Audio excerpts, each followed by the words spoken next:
সুপ্রিয় দর্শকেরা, আমরা এসেছি বিনোদন টিভি থেকে। আমি ওহাব ভাই, ক্যামেরাম্যান সে মোহাম্মদ নাজমুল ইসলাম।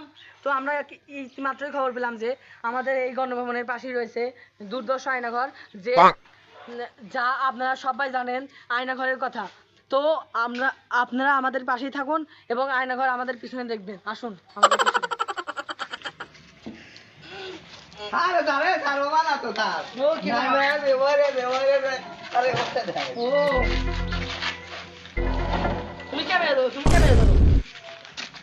আমরা ইতিমাত্রই দেখতে পারলাম যে এই গুহার ভিতরে আয়নাঘর, আমরা দেখতে পারলাম যে আমাদের এই আয়নাঘরে বিভিন্ন রকমের মানুষের লাশ রয়েছে।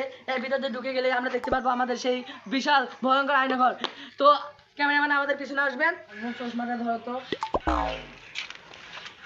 নাজমুল, এবার আমার তো খুব ভয়ঙ্কর হবে। দেখো তো আশেপাশে কোনো মই বা কোনো কিছু না, আমার কোনো কিছু হয় না।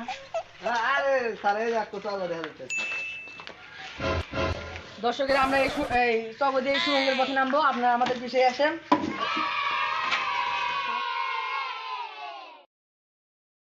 নামবো, আপনারা আমাদের পাশে থাকুন।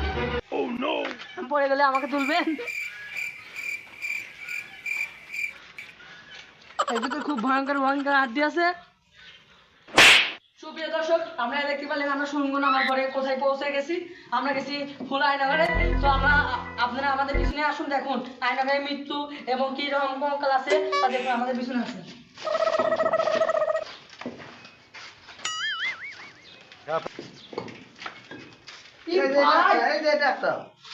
ধরো তো ক্যামেরাম্যান, এটা ধরো।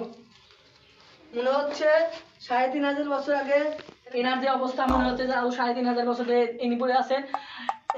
এনার যে অবস্থা তা দেখে আমার খুব কষ্ট লাগছে। এখানে আরেকজন আছে, তাকে দেখে মনে হচ্ছে তার বয়স সর্বনিম্ন ১৫,০০০ বছর। তার অবস্থা খুব খারাপ। তো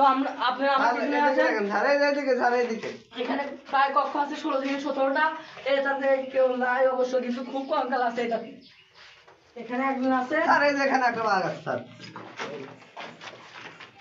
খুব বয়স্ক লাগছে।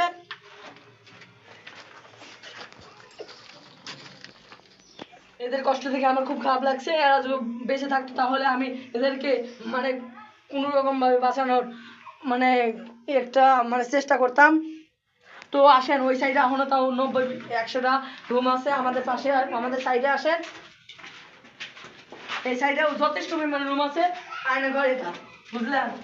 এখানে ৩-৪ জন। এটার বয়স দেখে মনে হচ্ছে তাও ১৭-১৮,০০০ বছর। দেখতে পাচ্ছেন আমাদের আয়নাঘরের অবস্থা। হাজার হাজার মানুষ এখানে শুয়ে আছে। এখানে আরেকজন আছে, খুব এদের অবস্থা খুব কঠিন। এখানে যে শুয়ে আছে সে নরনারী ভাব, সে এটাকে বান্ধন খোলো। এনার সাথে আমাদের পরিচয় নিতে হবে। কিরকম ভাবে এখানে এসছে, তাদের বান্ধন খোলো। এটা খোলো স্বভাব এটা। সেই তলার মধ্যে দেখা যাচ্ছে। আপনি করতে পারবেন ভাই? আপনার কথা বলতে পারবেন কি